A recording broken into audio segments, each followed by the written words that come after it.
સ્પર્ધાત્મક પરીક્ષાની તૈયારી કરતા વિદ્યાર્થીઓની પ્રથમ પસંદગી એટલે આઈસી ક્લિક્સ, જ્યાં તમને મળે છે દરેક કોર્સના વિષયવાઇઝ વિડીયોઝ, ફ્રી મટીરિયલ્સ તથા દરેક પરીક્ષાને લગતી સંપૂર્ણ માહિતી. તો આજે જ ડાઉનલોડ કરો તમારા મોબાઈલ પર આઈસી ક્લિક્સ એપ અને તમારા મિત્રો સાથે પણ શેર કરો. નમસ્કાર વિદ્યાર્થી મિત્રો, આઈસીના યુટ્યુબ ચેનલ પર આપ સૌનું હાર્દિક સ્વાગત છે. મિત્રો, આજે કરંટ અફેર્સ શરૂ કરીએ એની પહેલાં એક એક્ઝામ રિલેટેડ અથવા તો જે નવી ભરતી છે એના વિશે એક વાત કરવી છે. પંચાયત સેવા પસંદગી બોર્ડ છે એના દ્વારા અંદાજિત 15 થી 16,000 જે અલગ અલગ ભરતીઓ જાહેર થવાની છે. ખાસ કરીને જોઈએ તો તલાટી છે, પંચાયત મંત્રી છે, ગ્રામ સેવક છે, સબ ઓડિટર છે, તો આ તમામ 15 થી 16,000 જેટલી ભરતી માટે મિત્રો અત્યારે એક આપણે કહીએ તો ઓફલાઈન સ્પેશિયલી જો કહેવાય કે બહાર આપું છું, ઓફલાઈન બેચ જે છે એ શરૂ થવાની છે. બીવાની જરૂર નથી, સોશિયલ ડિસ્ટન્સ સાથે જે છે શરૂ થવાની છે, જેની અંતર્ગત આપણે મર્યાદિત સંખ્યામાં જે છે વિદ્યાર્થીઓને પ્રવેશ આપવાના છે. સૌથી પહેલાં તો આપણે આરોગ્યની વાત કરી લીધી. બીજી વસ્તુ, આ 15 થી 16,000 ભરતી આવે ને એટલે હારામાં હારો ચાન્સ આવે છે. 5-6 કહેવાય ને કે ભાઈ એક નસીબ આપણા કે ભાઈ એક નવી તક આપણને જે છે ગુજરાત સરકાર આપી રહી છે. જે આપણા સપના હોય ને કે ભાઈ સરકારી જોબ એને કોઈ ન પહોંચે, તો સ્પેશિયલી તમે પણ જો આ સરકારી પરીક્ષાની બહુ વ્યવસ્થિત તૈયારી કરવા માંગતા હોય મિત્રો, તો રાજકોટ ખાતે એક જનરલ બેચ ઓફલાઈનના માધ્યમથી જે શરૂ થઈ રહી છે, જેનો જે સમય હશે મિત્રો એ રહેલો છે સાંજે 4 થી 6. પહેલાં તો એ જ જણાવી દઉં, સાંજે 4 થી 6 મર્યાદિત સંખ્યામાં હશે.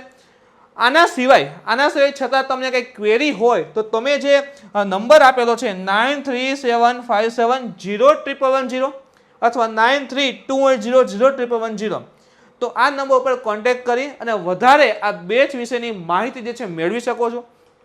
એ જ રીતે મિત્રો માસ્ટર ક્લાસ, બરાબર છે, ક્લાસ 3 માસ્ટર બેચ એની એ જુનાગઢ ખાતે પણ શરૂ થઈ રહી છે. એ પણ ઓફલાઈનના માધ્યમથી છે, લિમિટેડ સંખ્યા છે, સોશિયલ ડિસ્ટન્સ સાથે જ, બરાબર.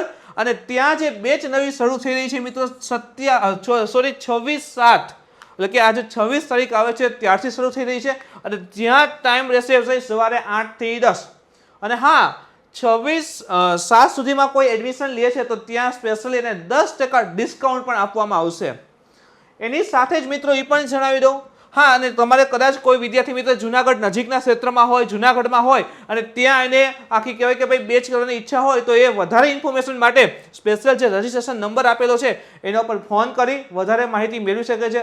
રજિસ્ટ્રેશન નંબર પણ એકવાર જણાવી દો, 7698501110 અને બીજો નંબર છે 7698601110. તો જુનાગઢ ખાતે અથવા તો એને નજીકના ક્ષેત્રમાં જે વિદ્યાર્થી મિત્રોએ બેચ કરી હોય તો અહીંથી ઇન્ફોર્મેશન વધારે મેળવી શકે છે. એ જ રીતે મિત્રો અમદાવાદ ખાતે પણ ઓફલાઈન બેચ શરૂ થઈ રહી છે, જેની અંતર્ગત તમે જો આ 22 તારીખથી શરૂ થાય છે અને ખાસ કરીને એનો સમય રહેશે મિત્રો સવારે 8 થી 10 અને એમાં પણ 10% ડિસ્કાઉન્ટ. એટલે તમે જુઓ ભાઈ, ઓલરેડી તમે ટેલિગ્રામ ચેનલ, વોટ્સઅપ ગ્રુપ એમાં કનેક્ટેડ હોય તો આનો તમને ફાયદો મળી ગયો હોત. તો હજી કહી દઉં કે જે વિદ્યાર્થી મિત્રો ટેલિગ્રામ ચેનલ છે, વોટ્સઅપ ગ્રુપ રહેલા છે, એમાં કનેક્ટ ના થયા હોય તો કનેક્ટ થઈ જાઓ, જેથી કરીને આ પ્રકારની તમામ latest update at the time, બરાબર, તમને તરત જ મળતી રહેશે. તો આ બેચ જે છે એ અમદાવાદ ખાતે ઓફલાઈનના માધ્યમથી શરૂ થાય છે 22 તારીખથી, એટલે કે આવતીકાલથી સવારે 8 થી 10. હવે એમાં કોઈને વધારે ઇન્ફોર્મેશનની જરૂર હોય કે ભાઈ અમને ખબર નથી અથવા તો વધારે ભાઈ એના વિશે માહિતી મેળવવી છે, તો તમે એના કહેવાય કે કોન્ટેક્ટ નંબર છે 8469501110 અથવા તો 8469601110 એના ઉપર કોન્ટેક્ટ કરી વધારે ઇન્ફોર્મેશન મેળવી શકો છો. એની સાથે જ મિત્રો ગાંધીનગર ખાતે પણ ઓફલાઈન બેચ જે છે એ શરૂ થઈ રહી છે અને એ પણ 22 તારીખ એટલે કે આવતીકાલથી, અને એ છે સાંજે 6 થી 8 ખાતે જે છે ગાંધીનગર ખાતે ભાઈ સુપર ક્લાસ 3 ની જે પણ વિદ્યાર્થી મિત્રો તૈયારી કરવા માંગે છે એના માટે જનરલ બેચ જે છે એ શરૂ થઈ રહી છે. અને ત્યાં કોઈ વિદ્યાર્થી મિત્રને વધારે ક્વેરીની જરૂર હોય તો એના માટે કોન્ટેક્ટ નંબર છે 8140681406 અને બીજો નંબર છે 8140701110.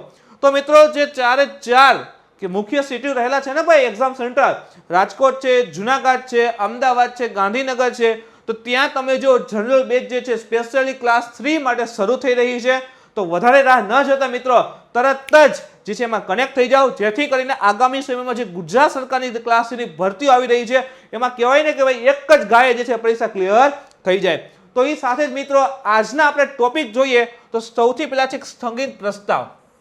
હવે જો તમને ખબર હોય તો અત્યારે મોન્સૂન સેશન ચાલુ થયું છે ભારતીય સંસદ. એમાં ટોટલ 3 સેશન હોય, એક વિન્ટર સેશન હોય, બજેટ સેશન હોય, એટલે એ આપણે કહીએ, અને એક છે જે મોન્સૂન સત્ર હોય, ચોમાસું સત્ર. તો એમાં સ્થગન પ્રસ્તાવ જે છે રજૂ થયો છે, તો એની વાત કરશું, એના વિશે વાત કરવાના છીએ. સેકન્ડ છે સ્વચ્છ ગંગા માટે રાષ્ટ્રીય મિશન, બરાબર, નેશનલ મિશન પણ ક્લીન ગંગા, એની ઉપર વાત કરવાના છે. ત્રીજો એક ઇમ્પોર્ટન્ટ એવો ટોપિક લે છે મિત્રો કે હવા જે છે, હવા એની ગુણવત્તા વ્યવસ્થાપન માટે એક નવું કમિશનની રચના કરવાની વાત કરી છે. તો ભાઈ એર ક્વોલિટી ઇમ્પોર્ટન્ટ થઈ રહી છે, તો એના ઉપર વાત કરશું. અને સૌથી અગત્યનો ટોપિક છે મિત્રો આપણા ગુજરાત માટેનો ખાસ, કે રાજકોટ એમ્સનો લોગો જે છે જાહેર કરેલો છે. હવે લોગો જાહેર કર્યો તો શું ઇમ્પોર્ટન્ટ છે, તો જુઓ લોગોમાં કઈ કઈ વસ્તુ સમાવેશ કરેલી છે, ગુજરાતનું કલ્ચર છે કે નહીં, અથવા કલ્ચર છે તો કઈ કઈ કલ્ચરની વસ્તુ એમાં દર્શાવેલી છે, પ્રશ્ન આવી શકશે. તો એના ઉપર આપણે વાત કરવાના છીએ મિત્રો. શરૂ કરીએ તો પ્રથમ જે ટોપિક છે સ્થગન પ્રસ્તાવ. તો શિરોમણી અકાલી દળ પંજાબ, બરાબર, એસઆઈડીએ સંસદનું જે આગામી એટલે કે જે મોન્સૂન સેશન રહેલું છે એમાં 3 જે વિવાદાસ્પદ કૃષિ કાયદા હતા ને, આપ સૌ જાણો છો બહુ મોટા પાયે ચર્ચા વિચારણા થયેલી છે. ઇવન લાસ્ટ જીપીએસસી અત્યારે ચાલે છે ને, પહેલા જે જીપીએસસી મેઇન્સ હતી એમાં આના ઉપર તો પ્રશ્નો હતા કે 3 કૃષિ કાયદા ઉપર તમારા વિચાર શું રહેલા છે જણાવો. તો 3 વિવાદાસ્પદ કૃષિ કાયદાઓ જે રહેલા છે એના અંગે સરકાર સામે લોકસભામાં સ્થગન પ્રસ્તાવ લાવવાનો નિર્ણય કર્યો હતો. તો જે 3 કૃષિ કાયદા હતા એની વિરુદ્ધમાં સરકાર સમક્ષ એક સ્થગન પ્રસ્તાવ લાવવાનો જે છે નિર્ણય કર્યો હતો.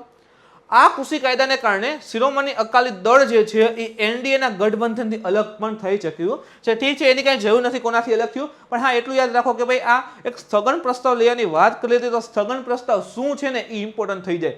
તો સ્થગન પ્રસ્તાવની સ્વીકૃતિ માટે પહેલા તો ઓછામાં ઓછા 50 સાંસદ સભ્ય હોય, બરાબર, મેમ્બર ઓફ પાર્લામેન્ટ એમપી હોય, એની સહીની જરૂર પડે. કે ફરફરિયા ઉપર લખ્યું હોય, બરાબર, એમાં 50 સાંસદ સહી કરે પછી જે છે સ્થગન પ્રસ્તાવ લઈ આવી શકાય. હવે સ્થગન પ્રસ્તાવના શું હોય છે બધી વાત કરશું. થોડાક બેકગ્રાઉન્ડમાં જોઈએ શા માટે અકાલી દળે એવું નક્કી કર્યું કે સ્થગન પ્રસ્તાવ લઈ આવવો છે. તો ગયા વર્ષે સંસદ દ્વારા 3 કૃષિ કાયદા લેવામાં આવ્યા હતા. હવે જો આનો ઓલરેડી કરંટમાં વિડીયો પણ રહેલો હતો, તમને ખબર હોય તો જે આપણે જીપીએસસી મેઇન્સના પ્રશ્ન ચલાવતા હતા એમાં ખાસ આ મેં ટોપિક એક પ્રશ્ન લીધેલો હતો, આના ઉપર ઇમ્પોર્ટન્ટ હતો.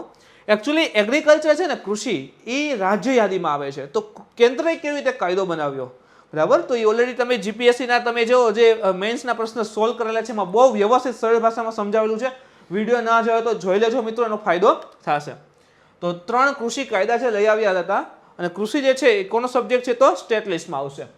તો 3 કાયદા કયા હતા તો કે કૃષિ ઉત્પાદન વેપાર અને વાણિજ્ય પ્રોત્સાહન અને સરળીકરણ અધિનિયમ 2020, બીજો હતો ખેડૂત સશક્તિકરણ અને સંરક્ષણ કિંમત આશ્વાસન અને કૃષિ કરાર વિધેયક, એટલે કે ભાઈ વિધેયક 2020, અને આવશ્યક વસ્તુ સુધારા અધિનિયમ 2020. તો આ 3 જે છે એ સંસદમાંથી પસાર કરવામાં આવેલા હતા. અને આ 3 કૃષિ કાયદાઓ ખેડૂતના સંગઠનો દ્વારા સતત વિરોધ કરવામાં આવી રહ્યો હતો. તમને ખબર જ હશે કે ભાઈ દિલ્હીની બોર્ડરને બધું બંધ કરી દીધું હતું, બરાબર. તો આ 3 કૃષિ કાયદાને લઈને મોટા પાયે જે છે વિરોધ કરવામાં આવ્યો હતો, અને ખેડૂતો જે છે દિલ્હી સરહદ ઉપર વિરોધ કરવા આવ્યા હતા. જોકે કેન્દ્ર સરકાર અને ખેડૂતો વચ્ચે અનેક વખત વાટાઘાટો થયો છે, અને સરકારે આ કાયદાઓને પાછા ખેંચવાનો સખત ઇનકાર કર્યો હોવાથી હજી સુધી આ વિવાદનો કોઈ ઉકેલ આવ્યો નથી. ઘણી વખત ભાઈ સરકારે પણ કોશિશ કરી કે ખેડૂતના નેતાઓ રહેલા છે એને બોલાવી અને વાટાઘાટો કરી અને સોલ્વ કરીએ, પણ સરકાર કોઈ પણ સંજોગોમાં 3 કૃષિ કાયદા પાછા લેવા તૈયાર છે નહીં. એટલા માટે એનું કોઈ સોલ્યુશન આવતું નથી. ભાઈ ખેડૂતો કહે છે આને દૂર કરો, સરકાર કહે છે રહેશે. હવે એનું કેવી રીતે સમાધાન આવે, બરાબર. તો હજી સુધી આ વિવાદ હજી ચાલુ છે, કોઈ સમાધાન આવ્યું નથી. હવે સ્થગન પ્રસ્તાવ લઈ આવવાની વાત કરી હતી, તો આ સ્થગન પ્રસ્તાવ શું છે? તો સ્થગન પ્રસ્તાવ માત્ર લોકસભામાં ગૃહનો તાત્કાલિક, જો યાદ રાખજો માત્ર એટલે કે ઓનલી શબ્દ આવશે, બરાબર. તો કે માત્ર લોકસભામાં જે ગૃહ રહેલું છે એટલે કે લોકસભાનું ધ્યાન તાત્કાલિક જાહેર મહત્વના નિર્ધારિત બાબત ઉપર તરફ દોરવા માટે રજૂ કરવામાં આવે છે. હવે લોકસભા જેમ કે તે મોન્સૂન સત્ર શરૂ થયું છે, તો ભાઈ શું કરશે કે ભાઈ આ સ્થગન પ્રસ્તાવ લઈ આવે એટલે કે શું થશે કે જે અંદર ગૃહની જે અલગ અલગ બાબતો પર ચર્ચા વિચારણા હશે, બજેટ સેશનમાં કંઈ રહી ગયું હોય તો એના ઉપર વાતચીત કરવાની હોય, કોઈ યોજના ઉપર વાતચીત કરવાની હોય, તો એના બદલે જ્યારે સ્થગન પ્રસ્તાવ લે તે બધી સ્ટોપ કરી અને તત્કાલીન પહેલા તો આ મુદ્દા ઉપર વાત કરવામાં આવે, એનો મતલબ એવો થાય છે. તો એના માટે જે છે સ્થગન પ્રસ્તાવ જે છે લઈ આવવામાં આવતો હોય છે કે ભાઈ આ મુદ્દા ઉપર અત્યારે પહેલા ચર્ચા વિચારવાની જરૂર છે, તો એ મુદ્દા માટે જે છે સ્થગન પ્રસ્તાવ રજૂ થતો હોય છે. આ ઠરાવમાં સરકાર સામે નિંદાના તત્વો સમાવેશ હોય છે, તેથી રાજ્યસભાને આ ઉપકરણનો ઉપયોગ કરવાની મંજૂરી હોતી નથી. તો સિમ્પલ યાદ રાખો, આવું બધું યાદ ન હોય તો રાજ્યસભામાં હોય નહીં, રાજ્યસભામાં આવું હશે નહીં. આ દરખાસ્ત ગૃહની સામાન્ય કામગીરીને અવરોધે છે. જો લોકસભા હશે એની સામાન્ય કામગીરી જે હશે એ અવરોધાઈ જાય, એટલે કે બંધ થઈ જશે અને પહેલા આના ઉપર ધ્યાન દેવાની જરૂરિયાત ઊભી થઈ જશે. તેથી તેને એક અસાધારણ ઉપકરણ માનવામાં આવે છે. એટલે કે આ સ્થગન પ્રસ્તાવ એ સાધારણ નથી હોતું, અસાધારણ ઉપકરણ છે. એના કારણે હવે સ્થગન પ્રસ્તાવ રજૂ થાય છે, રજૂ થઈ જાય છે, તો શું થાય કે ભાઈ આખી જે પણ સામાન્ય પ્રોસેસ હોય ગૃહની, લોકસભાની, તો એ સ્ટોપ થઈ અને પહેલા આના ઉપર વાત વિચાર શરૂ થઈ જશે. ગૃહમાં સ્થગન પ્રસ્તાવને સ્વીકારવા માટે તેને 50 સભ્યો દ્વારા જે છે ટેકો આપવાની જરૂર હોય છે. કીધું ને 50 સંસદ સભ્યો જે છે એમાં સાઇન કરે ફરફરિયા ઉપર કે ઓકે અમને મંજૂર છે, આવી રીતના તો જે છે રજૂ થતો હોય છે. આ દરખાસ્ત પર ઓછામાં ઓછા 2 કલાક અને 30 મિનિટ એટલે કે ભાઈ 2.5 કલાક જે છે એ ચર્ચા થવી જોઈએ. હવે જુઓ સ્થગન પ્રસ્તાવ ઉપર ક્યાંક ઓછા આવા ફેક્ટ જે છે ને ઓછા મળે છે અને ક્યારેક પૂછે ને તો અઘરું કરી દે. ભાઈ ઓછામાં ઓછું જ્યારે સ્થગન પ્રસ્તાવ રજૂ થાય છે ત્યારે ઓછામાં ઓછી કેટલી કલાક સુધી એના ઉપર ચર્ચા થવી જોઈએ, તો કે 2 કલાક અને 30 મિનિટ એટલે કે 150 મિનિટ સુધી એના ઉપર ચર્ચા થવી જરૂરી છે. હવે સ્થગન પ્રસ્તાવ વિશે અન્ય પણ માહિતી મેળવીએ. જો કે ગૃહના કાર્યને સ્થગિત કરવા માટેની દરખાસ્તો રજૂ કરવા માટે નીચેની મર્યાદાઓ પણ છે. હવે એમ નહીં કે ચલો ભાઈ હવે સ્થગન પ્રસ્તાવ રજૂ થાય છે તો ગૃહનું જે પણ કાર્ય હતું સામાન્ય કાર્ય સ્ટોપ થઈ જાય છે ને, એની બદલે આના ઉપર ચર્ચા કરવામાં આવે છે, તો કાલે ઉઠીને હરેક દળ આવા પ્રસ્તાવ લઈ આવે તો ગમે ત્યારે ગમે એ પ્રસ્તાવ એમ ન આવે, જેથી કરીને ગૃહ એનું કાર્ય પણ કરી શકે છે. તો કેટલીક મર્યાદા છે, સ્થગન પ્રસ્તાવ ઇન્ટ્રોડ્યુસ લઈ આવવા માટે કેટલીક મર્યાદાઓ પણ રહેલી છે. જેમ કે આ દરખાસ્ત હેઠળ માત્ર ચોક્કસ તથ્યાત્મક અને જાહેર મહત્વની બાબત જ હાથ ધરવામાં આવે. ચોક્કસ હોવી જોઈએ, ખાસ કરીને આ બધામાં તમને ઇમ્પોર્ટન્ટ દેખો તો જાહેર મહત્વની, કે જેનાથી આખો ભારત જોડાયેલું હોય, સામાન્ય જનતા ઉપર એની સીધી અસર આવતી હોય. જેમ કે ખેડૂતના જે આ કાયદા રહેલા છે જો એ આને આવશે, ખેડૂતના કાયદા એટલે સામાન્ય લોકોની સાથે જોડાયેલા છે, જાહેર મહત્વની બાબત છે ભાઈ, તો આને ધ્યાનમાં રાખેલ છે બરાબર. તો એવું ઇમ્પોર્ટન્ટ હોય, તથ્યાત્મક હોય, ચોક્કસ હોય, જાહેર મહત્વની બાબત હોય તો જ જે છે એના ઉપર જે છે આ સ્થગન પ્રસ્તાવ ઇન્ટ્રોડ્યુસ કરવામાં આવે છે. દરખાસ્તમાં એકથી વધુ કેસને આવરી લેવા જોઈએ નહીં. જો જે કેસ હોય, જે બાબત છે એના એકના ઉપર જ થવી જોઈએ, પછી 4-5 બાબત ભેગી કરી બરાબર, અલગ અલગ સેક્ટરની 4-5 બાબત ભેગી કરી અને સ્થગન પ્રસ્તાવ છે ઇન્ટ્રોડ્યુસ થઈ શકે નહીં, કારણ કે કોઈ એક ટોપિક ઉપર અથવા કોઈ એક મુદ્દા ઉપર 2.5 કલાક મિનિમમ ચર્ચા જે છે કરવામાં આવશે. હવે ઉઠાવવામાં આવેલો મામલો જે છે એ તાજેતરમાં બનેલી એક ચોક્કસ ઘટનાથી સંબંધિત હોવો જોઈએ. હવે 1995ની કોઈ ઘટના ઘટી હોય અને 1995ની ઘટનાને લઈ અને આપણે સ્થગન પ્રસ્તાવ ઇન્ટ્રોડ્યુસ કરવો હોય તો ન થાય. કરંટમાં હોવી જોઈએ ભાઈ, જો ન્યાય કરંટ અફેર્સ આવ્યું, કરંટમાં જે છે એની બાબત હોવી જોઈએ અને એ પણ કરંટમાં હોવી જોઈએ અને જાહેર મહત્વની બાબત હોવી જોઈએ. તો તાજેતરમાં બનેલી એક ચોક્કસ ઘટના સાથે સંબંધિત હોય તો એના માટે સ્થગન પ્રસ્તાવ જે છે ઇન્ટ્રોડ્યુસ કરવામાં આવતો હોય છે.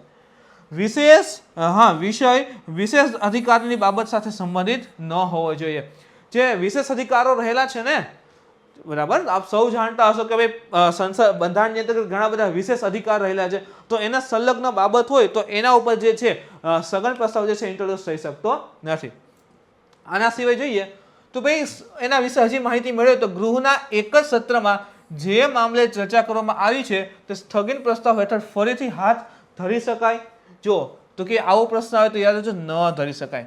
જેમ કે આ કૃષિ કાયદા રહેલા છે, કૃષિ કાયદા રહેલા હોય અથવા તો ચલો કોઈ અન્ય એક હવાની ક્વોલિટીને લઈને, એર ક્વોલિટીને લઈને આખો મુદ્દો રહેલો છે, હવે એના ઉપર સ્થગન પ્રસ્તાવ ઇન્ટ્રોડ્યુસ થઈ ગયો છે તો ફરી પાછો એ જ બાબત માટે સ્થગન પ્રસ્તાવ ઇન્ટ્રોડ્યુસ થાય તો કે ન થાય. જે મામલે ચર્ચા કરવામાં આવી છે તે સ્થગિત પ્રસ્તાવ હેઠળ ફરીથી જે છે હાથ ધરી શકાય નહીં. ઉઠાવવામાં આવેલો કોઈ પણ એવી બાબત હોય જે કોર્ટમાં વિચારણા હેઠળ હોય, જેમ કે ભાઈ અત્યારે આવો જેમ કે એર ક્વોલિટી ઇન્ડેક્સ લઈ આવીએ અથવા તો હવાને લઈને કોઈ કાયદો લઈ આવીએ છીએ, હવે એ ઓલરેડી આખો કાયદો જે છે કોર્ટમાં, સુપ્રીમ કોર્ટમાં કે ક્યાંક વિચારણા હેઠળ હોય, ભાઈ કેટલા અંશે એ ઇમ્પોર્ટન્ટ છે અથવા તો બંધારણ દ્રષ્ટિએ કેટલો મહત્વનો છે કે નહીં. હવે કોર્ટમાં વિચારાધીન હોય તો એના ઉપર જે છે સ્થગન પ્રસ્તાવ ઇન્ટ્રોડ્યુસ થઈ શકે નહીં. તો એકવાર રજૂ થઈ ગઈ તેના ઉપર બીજી વાર ચર્ચા ના થાય, અથવા તો ઓલરેડી કોર્ટના અંતર્ગત વિચારણા હેઠળ હોય તો એમાં પણ જે છે સંબંધિત જે સ્થગન પ્રસ્તાવ છે ઇન્ટ્રોડ્યુસ થઈ શકે નહીં. સ્થગિત પ્રસ્તાવમાં ઉઠાવવામાં આવેલો પ્રશ્ન એવો ન હોવો જોઈએ જે અન્ય કોઈ પણ અલગ પ્રસ્તાવમાં ઉઠાવી શકાય છે. આ પણ ઇમ્પોર્ટન્ટ છે. જે પણ સ્થગિત પ્રસ્તાવમાં ઉઠાવેલો પ્રશ્ન હોય એ પ્રકારનો ન હોય કે એ અન્ય કોઈ અલગ પ્રસ્તાવમાં જે છે એ ઉઠાવી શકાય છે. તો આ 3 મુદ્દાઓ પર જે છે ખાસ સ્થગન પ્રસ્તાવ જે છે રજૂ કરવામાં આવે છે. એના પછીનો મુદ્દો જોઈએ, કે નવો ટોપિક જોઈએ તો સ્વચ્છ ગંગા માટે રાષ્ટ્રીય mission, national mission four clean Ganga, NMCG, national mission four clean Ganga, NMCG ઉપર વાત કરીએ તો રાષ્ટ્રીય સ્વચ્છ ગંગા મિશન, રાષ્ટ્રીય સ્વચ્છ ગંગા મિશનની 36મી કારોબારી સમિતિની બેઠકમાં જે ઉત્તરાખંડની અંતર્ગત 6 અલગ અલગ પ્રદૂષિત નદીઓ છે એના નવજીવન માટે નવા પ્રોજેક્ટની જે છે મંજૂરી આપવામાં આવી છે. હવે એમ થાય કે તો બધી નદીઓને યાદ રાખવી જરૂરી ના, ખાલી તમારી માહિતી માટે છે કે ભાઈ તાજેતરમાં ઉત્તરાખંડની અંતર્ગત રાષ્ટ્રીય સ્વચ્છ ગંગા મિશનની કારોબારી સમિતિની બેઠક હતી. એમાં 6 ઉત્તરાખંડની નવી નદીઓને જે છે ક્લીન અથવા તો એને આખું પ્રદૂષણમાંથી દૂર કરવા માટેની દરખાસ્ત જે છે મૂકવામાં આવેલી છે. હવે જો આપણે એમ કહીએ ક્લીન ગંગાને ક્લીન કરવી છે, શુદ્ધ બનાવી છે, તો આમ સરસ મજાની આપણી ગંગા તો વહે છે, પણ એને જે બીજી નદીઓ મળે છે, આખી આપણે ગંગા નદી આપણી શુદ્ધ કરી નાખી છે, કચરો બધું દૂર કરી નાખો, પ્રદૂષણ બધું દૂર થઈ ગયું, પણ ગંગાને જે નદીઓ મળે છે અલગ અલગ, હવે આ બધી નદીઓના પાણી અંતે ક્યાં જાય છે? ગંગામાં જ જાય છે ને. હવે એની સહાયક જે નદીઓ છે એ શુદ્ધ નહીં હોય, સહાયક નદીઓમાં પ્રદૂષણ વધારે છે, એ અંતે તો ગંગામાં ભળશે, તો અંતે બધું ક્યાં જશે? તો કે ગંગામાં જ જશે. તો ગમે એટલી ગંગાને ક્લીન કરીએ તો એ કામ અધૂરું રહેશે. તો ગંગાની સાથે એની જે સહાયક નદીઓની હોય છે એને પણ ક્લીન કરવી જરૂરી બની જાય છે. આ પ્રોજેક્ટ કુમાઉં ક્ષેત્રમાં 6 પ્રદૂષિત નદી વિસ્તારોને આવરી લેશે. તો 6 પ્રદૂષિત નદી ક્ષેત્ર રહેલા છે જેને ક્લીન કરવામાં આવશે. હવે રાષ્ટ્રીય સ્વચ્છ ગંગા મિશન વિશે માહિતી મેળવી લઈએ. તો national mission four clean Ganga, NMCG, national mission four clean Ganga ને સોસાયટી રજિસ્ટ્રેશન એક્ટ 1960, જો ઇમ્પોર્ટન્ટ છે, સોસાયટી રજિસ્ટ્રેશન એક્ટ રહેલો છે 1860 નો, એના હેઠળ 12 ઓગસ્ટ 2011 ના રોજ એક સોસાયટી તરીકે રજીસ્ટર કરેલ છે. જો આવું વાક્ય આવે કે national mission four clean Ganga છે એક સોસાયટી તરીકે રજીસ્ટર છે, તો આપણને માનવામાં ન આવે કે સોસાયટી એને થોડીક કહેવાય, આ તો આપણે રહેતા હોય એને જ સોસાયટી કહેવાય, તો ભૂલી જાજો. તો સોસાયટી રજિસ્ટ્રેશન એક્ટ જે 1860 નો છે એના અંતર્ગત તે એક સોસાયટી તરીકે રજિસ્ટર્ડ છે. હવે આ જે રાષ્ટ્રીય સ્વચ્છ ગંગા મિશન રહેલું છે તે પર્યાવરણ સંરક્ષણ અધિનિયમ એટલે કે એન્વાયરમેન્ટ પ્રોટેક્શન એક્ટ 1986 એની જોગવાઈઓ હેઠળ રચાયેલ એક national Ganga river basin authority, જેને ટૂંકમાં NGRBA, national Ganga river basin authority, એના અમલીકરણ શાખા તરીકે સેવા આપતી હતી. તો કે જે આ NGBRA છે બરાબર, એના અમલીકરણ એટલે કે આની જે પણ ભલામણો હોય, આની જે પણ કાર્યાન્વિધિ નક્કી કરે છે એના અમલ કરવા માટેની એક શાખા બરાબર છે, એ મુજબ જે છે આની નિમણૂક, આની રચના જે છે થયેલી હતી. એક નોટ પણ આપેલી છે તો કે નેશનલ ગંગા રિવર બેઝિન જે રહેલ છે, national Ganga river basin authority, જેને આપણે NGBRA કહીએ છીએ, એ 7 ઓક્ટોબર 2016 ના રોજ ગંગા નદીની રાષ્ટ્રીય કાયાકલ્પ, સંરક્ષણ અને વ્યવસ્થાપન પરિષદની રચના બાદ વિખેરી નાખવામાં આવી હતી. તો જે NGRBA એટલે કે national Ganga river basin authority જે છે એને 2016માં કે જ્યારે ગંગા નદી ઉપરની રાષ્ટ્રીય કાયાકલ્પ નક્કી કરી, સંરક્ષણની વાત થઈ અને વ્યવસ્થાપન જે પરિષદ હતી એ આખી બની ગઈ, એના પછી આ NGRBA શું થઈ છે એને વિખેરી નાખવામાં આવેલી છે, જેને હવે રાષ્ટ્રીય ગંગા પરિષદ તરીકે ઓળખીએ છીએ. તો એની બદલે આ આવી ગઈ બરાબર, તો એને રાષ્ટ્રીય ગંગા પરિષદ તરીકે આપણે ઇવન ઓળખીએ છીએ. એના પછી એક ત્રીજો અગત્યનો મુદ્દો છે મિત્રો, હવાની ગુણવત્તા વ્યવસ્થાપન માટે એક નવું કમિશનની રચના કરવાની વાત આવી છે. તો કે ministry of environment, forest and climate change, ministry of environment, forest and climate change એટલે કે પર્યાવરણ, વન અને આબોહવા પરિવર્તન મંત્રાલય. મિત્રો બીજી એક વાત કરી દો, એમ થાય કે તો આ તમે ઊભા હું કામ થઈ ગયા. જો અહીંયા એક એક્ટ આવ્યો હતો, પર્યાવરણ સંરક્ષણ અધિનિયમ, એન્વાયરમેન્ટ પ્રોટેક્શન એક્ટ 1986. હવે આપ સૌ જાણો છો કે ભાઈ એન્વાયરમેન્ટ જે છે ઇમ્પોર્ટન્ટ સબ્જેક્ટ તો છે જ. 1972 નો એક્ટ છે બરાબર છે, આ રીતે 2006 એક્ટ છે, 1986 એક્ટ છે, 2012 એક્ટ છે, 2012 ના એક્ટ છે. તો હવે ઘણા બધા એક્ટ, આના સિવાય ઘણી બધી ભારતની સંસ્થાઓ છે. આના બારે ઢગલો પ્રોટોકોલ છે, ક્યોટો પ્રોટોકોલ છે, પેરિસ ક્લાઇમેટ છે, આ છે ને તે છે ને તમે જો મોન્ટ્રીયલ પ્રોટોકોલ છે, તો ખાલી એટલું પૂછે કે મોન્ટ્રીયલ પ્રોટોકોલ શેના માટે છે, તો જીવનમાં ઝરમરી આવી જાય. તો મિત્રો ખાસ આ શનિવારે છલ્લા બોલે છગ્ગો આવવાનો છે, એ જોવાનું ભૂલતા નહીં, જેની અંતર્ગત આ પ્રકારના પર્યાવરણને લગતા તમામ કાયદાઓ જેમાં કવર કરવાના છે. તો જોવાનું ભૂલતા નહીં હો, અત્યારથી જે છે ધ્યાનમાં રાખજો. તો જો અહીં ministry of environment forest and climate change એટલે કે ટૂંકમાં એને કહીએ છીએ પર્યાવરણ વન અને આબોહવા પરિવર્તન મંત્રાલય, તો એના દ્વારા જે ચોમાસાનું સત્ર એટલે કે અત્યારે જે મોન્સૂન સત્ર શરૂ થયું છે એમાં રાષ્ટ્રીય રાજધાની ક્ષેત્ર અને તેની આસપાસના વિસ્તારોમાં air quality management commission bill 2021 એટલે કે નેશનલ કેપિટલ રિજિયન જે દિલ્હી છે ને, ન્યૂ દિલ્હી આપણે કહીએ છીએ, એ ન્યૂ દિલ્હી પ્લસ અને તેની આસપાસના વિસ્તારો એટલે કે જે આ યુપી બિહારનો ભાગ આવે છે, આખો હરિયાણાનો બિહારને યુપી હરિયાણાનો એનો ભાગ આવે છે ને, એ આખો ભાગની વાત કરેલી છે. તો નેશનલ કેપિટલ રિજિયન રાષ્ટ્રીય રાજધાની ક્ષેત્રોની આસપાસના વિસ્તારોમાં air quality management commission bill 2021 જે છે રજૂ કરવાની તૈયારી કરેલી છે ministry of environment forest and climate change. આપ સૌ જાણો કે ભાઈ શિયાળાને દરમિયાન તમે જુઓ આ દિલ્હીનો એમાં પ્રદૂષણ બહુ હોય છે, એની એર ક્વોલિટી હોય ને સૌ બગડી જાય છે. તો ભાઈ એના મેનેજમેન્ટ માટે એક બિલ જે છે રજૂ કરવામાં આવેલ છે, આવશે આ મોન્સૂન સત્રની અંતર્ગત. થોડુંક બેકગ્રાઉન્ડ ઉપર જઈએ તો શરૂઆતમાં હવાની ગુણવત્તા વ્યવસ્થાપન આયોગ સંબંધી અધ્યાદેશને એટલે કે એક અધ્યાદેશ જાહેર કર્યો. જ્યારે સંસદ ન હોય ત્યારે આપ સૌ જાણો છો ને અધ્યાદેશ તો જ્યારે સંસદ એના સત્રમાં ન હોય એટલે કે ચાહે સંસદમાં બ્રેક હોય, સત્ર ચાલુ ન હોય, એ સમય દરમિયાન રાષ્ટ્રપતિ જે છે કોઈ તત્કાલિક ઘટનાને ધ્યાનમાં રાખી અધ્યાદેશ જાહેર કરી શકે છે. પછી તો કે એના પછી જ્યારે સત્ર ભરાય છે, સત્ર ચાલુ થાય તો એ અધ્યાદેશ જે છે ત્યાં રજૂ કરવામાં આવતો હોય છે. તો એ મુજબ અધ્યાદેશની આખી પ્રોસેસ રહેલી છે, વધારે બંધારણમાં આપ સૌ જાણો છો. તો હવાની ગુણવત્તા વ્યવસ્થાપન આયોગ સંબંધી જે અધ્યાદેશ હતો એને ઓક્ટોબર 2020ની અંતર્ગત રાષ્ટ્રપતિ દ્વારા જાહેર કરવામાં આવ્યો હતો. અને અધ્યાદેશ જાહેર કરવાની સત્તા કોની પાસે હોય તો કે રાષ્ટ્રપતિ પાસે રહેલી હોય છે. પરંતુ આ અધ્યાદેશને પ્રસ્થાપિત કરવા માટેનું વિધેયક સંસદના બજેટ સત્રમાં પસાર કરવામાં આવ્યું ન હતું. પરિણામે પંચે માર્ચ 2020માં કામગીરી બંધ કરી દીધી. હવે જો સમજો કે ભાઈ આખો આ જે અધ્યાદેશ છે એ રાષ્ટ્રપતિએ જાહેર કરી દીધો. હવે રાષ્ટ્રપતિએ અધ્યાદેશ જાહેર કર્યો છે તો એના પછી જ્યારે સત્ર ચાલુ થાય છે તો અધ્યાદેશ એઝ અ કહેવાય ને ખરડા તરીકે ત્યાં ઇન્ટ્રોડ્યુસ થતું હોય છે કે ભાઈ આ અધ્યાદેશ હતો, ઇમ્પોર્ટન્સ હતું, તેને શું લો બનાવવાની કાયદો બનાવવાની જરૂરિયાત છે કે નહીં.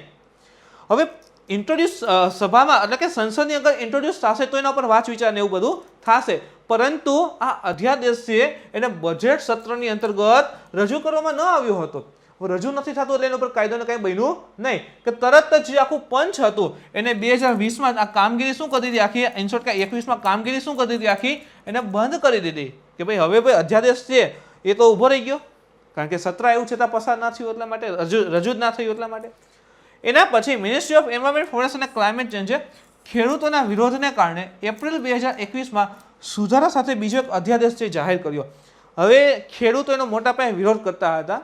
આ જે અધ્યાદેશ હતો ને, અધ્યાદેશ જાહેર કર્યો હતો એની અંતર્ગત છે એનો વિરોધ બહુ ખેડૂતોએ કર્યો અને પછી એપ્રિલ 2021માં જે છે એમાં ઘણા બધા અધ્યાદેશમાં સુધારા પણ કરી દીધા. હવે શા માટે વિરોધ કરતા હતા એવું તે અધ્યાદેશમાં શું હતું? જો ખેડૂતોને જે સ્ટ્રોલ બર્નિંગ આવે, સ્ટ્રોલ બર્નિંગ એટલે કે જો જે ખેતીવાડી સપોઝ કે પાક લગાવેલો હોય, પાકનું ઉત્પાદન આવી ગયું પછીનો વૈધો ઘટ્યો જે સૂકો કચરો હોય ને એ ઉપાડવાને બદલે શું કરે કે ન્યાન સળગાવી નાખે. હવે બધું સળગાવે છે તો પ્રદૂષણ તો થશે ને. હવે આ હરિયાણા યુપીના બધા વિસ્તારમાં જે છે આ વૈધો ઘટ્યો ખેડૂત બધો એનો ખેતીવાડીનો કચરો સૂકો હોય બધો સળગાવી નાખે તો એ બધું પ્રદૂષણ જે છે દિલ્હીમાં જોવા મળતું હતું. તો સ્ટ્રોલ બર્નિંગ એની બદલ જે છે જો પેલા અધ્યાદેશ જાહેર કર્યો હતો ને એની વાત છે, તો સ્ટ્રોલ બર્નિંગ બદલ આકરી સજા અને જેલની સજાની પણ વાત કરેલી હતી. તો એના અંગે ચેતના જે છે અગાઉના આદેશમાં જણાવ્યા મુજબ જે છે વ્યક્ત કરેલી હતી. તો ખેડૂત જો છે આ પ્રકારના કાર્ય કરે છે, સ્ટોલ બર્નિંગ કરે છે તો એને સજા પણ થઈ શકે અને વધારે હોય તો પછી જેલની સજા પણ થઈ શકતી હતી. સરકારે સ્ટોલ બર્નિંગના કૃત્યને ગુનામાંથી મુક્તિ આપી દીધી છે. આપણે જોયું ને કે પછી તમે જુઓ કે અધ્યાદેશને જાહેર કર્યો એપ્રિલ 2021 સુધારા સાથે. તો કે જ્યારે પહેલો અધ્યાદેશ હતો ને એમાં આવું સ્ટોલ બર્નિંગ કરે તો એને જેલ થાય, ગુનો ગણવામાં આવતો હતો. પછી તો કે બીજા અધ્યાદેશમાં સુધારા સાથે રજૂ કર્યું ને એની અંતર્ગત એને આ કૃત્યને ગુનામાંથી તો મુક્તિ આપી દીધી. પરંતુ સંભવિત જેલની સજાને લગતી કલમ પણ એની સાથે શું કરીને પાછી ખેંચી લીધી કે ભાઈ એમાં જેલ થશે તો એ પણ કલમ શું ખેંચી લીધી, પાછી ખેંચી લીધી. એટલે એનો મતલબ એમ નથી કે ચલો ભાઈ સળગાવતા તો હવે સળગાવવા માંડ્યા, એવું નથી. પરંતુ સ્ટોલ બર્નિંગના સામેલ જોવા મળતા ખેડૂતો પર પર્યાવરણીય વળતર ફી જે છે વસૂલવામાં આવતી હતી. હવે એ બધું સળગાવે છે, પ્રદૂષણ તો ફેલાય છે, પર્યાવરણને તો નુકસાન થાય જ છે, તો એના માટે એના ઉપર ટેક્સ જે છે થોડો ઘણો લેવામાં આવતો હતો, થોડો ઘણો ટેક્સ લેતા. હવે આ વિધેયકને લગતા વિષયકની વાત કરીએ. જે વિધેયક હવે જે છે મોન્સૂન સત્રમાં જે આ ખરડો રજૂ થવાનો છે એના ઉપર, તો કે નેશનલ કેપિટલ રિજિયન, રાષ્ટ્રીય રાજધાની ક્ષેત્ર અને એની આસપાસના વિસ્તારોમાં હવાની જે ક્વોલિટી જે છે એના સંબંધિત જે સમસ્યાઓ રહેલી છે એમાં સમસ્યાઓનું સંશોધન થાય, એને ભેગી કરી બધી સમસ્યાઓ કઈ કઈ રહી છે પેલી સમસ્યાની ઓળખ થાય, એના ઉપર સંશોધન થાય, એની ઓળખ કરી અને પછી નિરાકરણ કરી શકાય એ માટે એક આયોગની સ્થાપવાની રચના જે છે એની જોગવાઈ જે છે આમાં કરેલી છે. તો NCR નેશનલ કેપિટલ રિજિયન અને આસપાસના ક્ષેત્ર જે રહેલું છે એમાં હવાની ગુણવત્તા સંબંધિત જે પણ સમસ્યા એ સમસ્યાને ઓળખ કરે, એને ભેગી કરે, એમાં સંશોધન કરે અને એનો ઉપાય પણ એ માટે એક આયોગના સ્થાપનાની જોગવાઈ જે છે આમાં પહેલા તો વિધેયકમાં ખરડામાં કરેલી છે. આસપાસના વિસ્તારોમાં રાષ્ટ્રીય રાજધાની ક્ષેત્રની નજીક આવેલા જો કયા કયા રાજ્યો, એક તો national capital region new Delhi આવશે, હરિયાણા, પંજાબ, રાજસ્થાન અને યુપી, 4 રાજ્યો રહેલા છે. તો મેઇન ઈ જ થશે ને એ વિસ્તારમાં, તો હરિયાણા, પંજાબ, રાજસ્થાન અને યુપી. તો એ ચારેય વિસ્તારને જે છે દિલ્હી નજીકના આખા રાજ્યોને દિલ્હી નજીકના જે વિસ્તાર છે બધાને આવરી લેવામાં આવશે, જ્યાં કોઈ પણ પ્રકારનું પ્રદૂષણ રાજધાનીમાં હવાની ગુણવત્તા પર પ્રતિકૂળ અસર કરી શકે છે. તો કે આ ચારેય રાજ્યના જે આ દિલ્હી હોય અને આસપાસનો આ વિસ્તાર છે ચારેય રાજ્યનો આવે છે. અહીંયા પંજાબ આવે છે, અહીંયા હરિયાણા આવે, આમાં રાજસ્થાન આવે, અહીંયા જે છે યુપી આવે. તો દિલ્હી નજીકના આખા ક્ષેત્રમાં કે આ રાજ્યમાં કંઈ પ્રદૂષણ થાય તો એની અસર જે છે દિલ્હી ઉપર આવે છે. તો એ બધા વિસ્તારને જે છે આમાં કવર કરી લીધેલા છે. આ ખરડો 1998માં રાજધાની દિલ્હી માટે સ્થાપિત પર્યાવરણ પ્રદૂષણ નિવારણ અને નિયંત્રણ સત્તા મંડળ એને શું કરશે, ભંગ કરશે, એને ભંગ કરશે અને એના પછી જે છે એની સ્થાપના થઈ જશે. હવે માળખું એટલે એમાં કોણ હશે, તો કે આ આયોગનું નેતૃત્વ જે છે એક પૂર્ણકાલીન અધ્યક્ષ કરશે. અને અધ્યક્ષ કોણ હશે, તો કે ભારત સરકારના સચિવ અથવા તો રાજ્ય સરકારના મુખ્ય સચિવ હશે. બરાબર, મુખ્ય સચિવ રહ્યા હોય, રાજ્ય સરકારના મુખ્ય સચિવ રહ્યા હોય અથવા તો ભારત સરકારના સચિવ હોય તો એ જે છે આનું પૂર્ણકાલીન જે છે અધ્યક્ષ હશે. અધ્યક્ષનો સમયગાળો શું હશે, તો કે ભાઈ 3 વર્ષ અથવા તો 70 વર્ષની ઉંમર સુધી પદ સંભાળશે. જેમાંથી બેમાંથી જે પહેલા હોય તે. તો 3 વર્ષ અથવા તો 70 વર્ષની, આવું જો પ્રશ્ન આવે છે આરએફઓમાં એમાં આવા પ્રશ્ન પૂછેલા હતા. તો 3 વર્ષ અથવા તો 70 વર્ષની ઉંમર સુધી પદ જે છે એ સંભાળી શકે છે.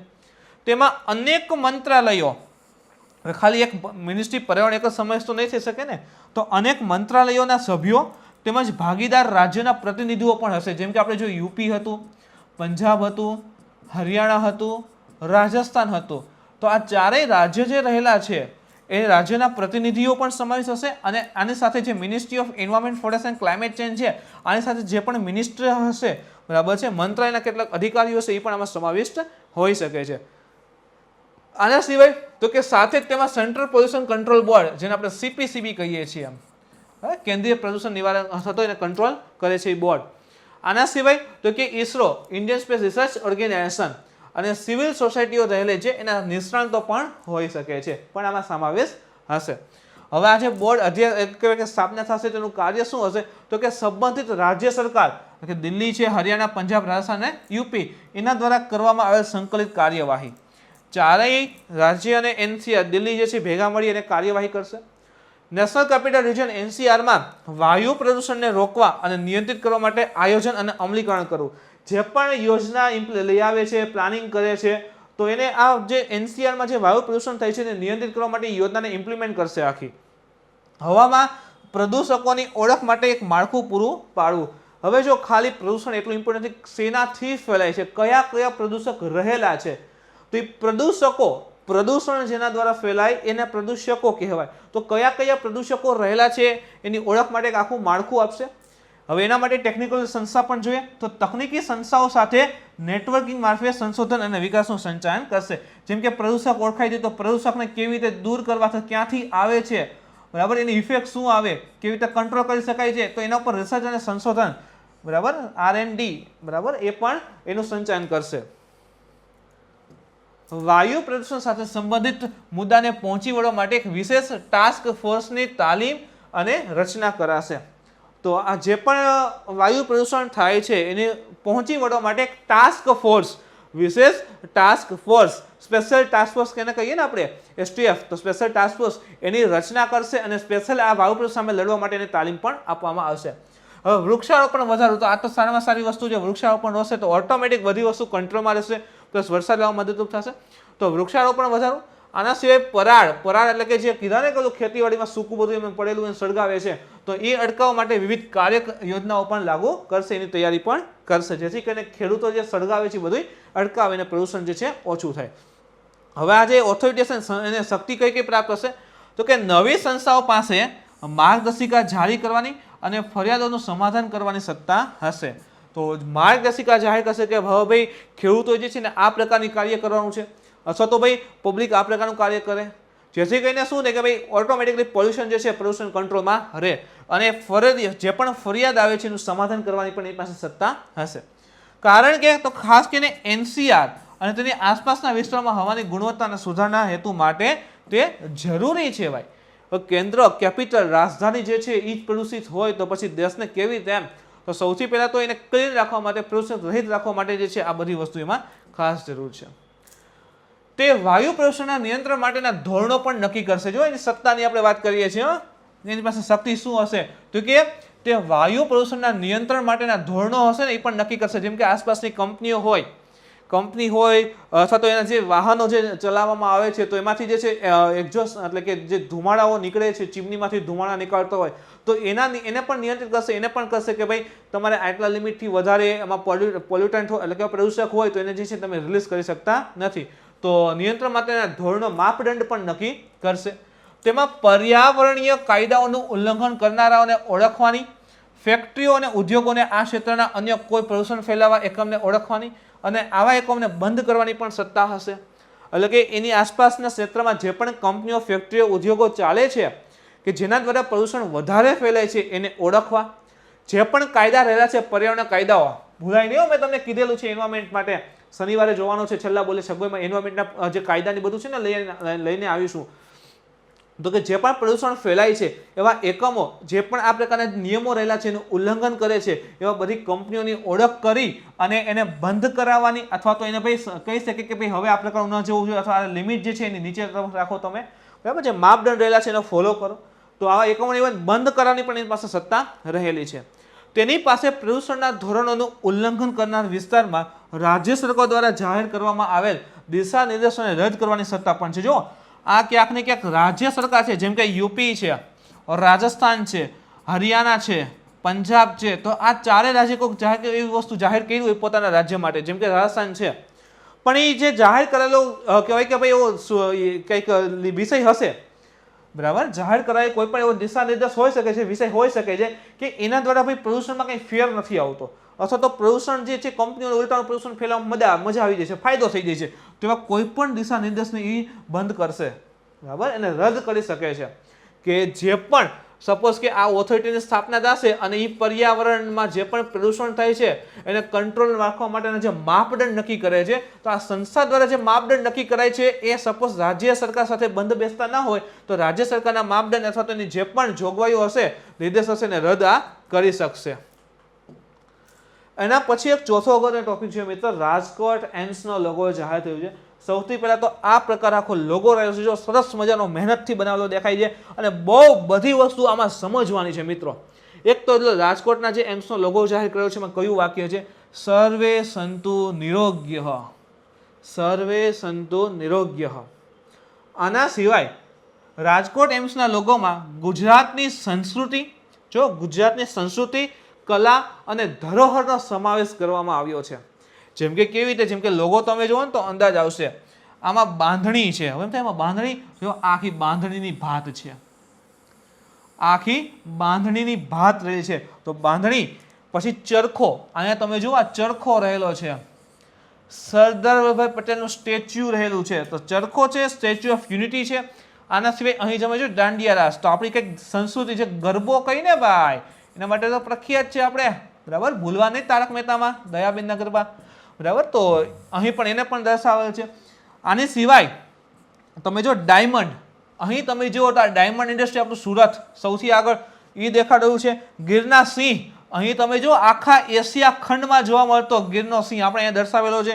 અહીં સાથે સમુદ્રનો કિનારો, એના માથે ટ્રેડિંગ ખૂબ વધારે થાય છે ભાઈ. મુન્દ્રાની બધા પોર્ટ આવે છે કંડલા, તો એ પણ વસ્તુ અહીં જે છે આખી રજૂ કરેલી છે. તો તમે જુઓ કે ભાઈ એક સિમ્બોલ છે, એમાં કેટલી વસ્તુ કવર કરેલી છે. તો પૂછી શકે છે, તો યાદ રાખો, બાંધણી, ચરખો, સ્ટેચ્યુ ઓફ યુનિટી, દાંડિયા એટલે કે ગરબા, ડાયમંડ, ગીરના સિંહ અને સમુદ્ર જે છે, આ લોગો જે એમ્સનો રાજકોટે જાહેર કરેલો છે, એની અંદર આટલી વસ્તુ જે છે સમાવેશ કરવામાં આવેલી છે. તો મિત્રો આજના લેક્ચરમાં આટલું. આના સિવાય લેક્ચરમાં તમને કંઈ ડાઉટ કરી પ્રશ્ન હોય તો આપ કોમેન્ટ કરી જણાવી શકો છો. નવા સજેશન પણ આપી શકો છો. મિત્રો વિડીયો ગમે તો લાઈક કરો, શેર કરો, તમારા મિત્રો સુધી પહોંચાડવા કોશિશ કરો. કાલે ફરી મળીશું નવા ટોપિક સાથે. Thank you.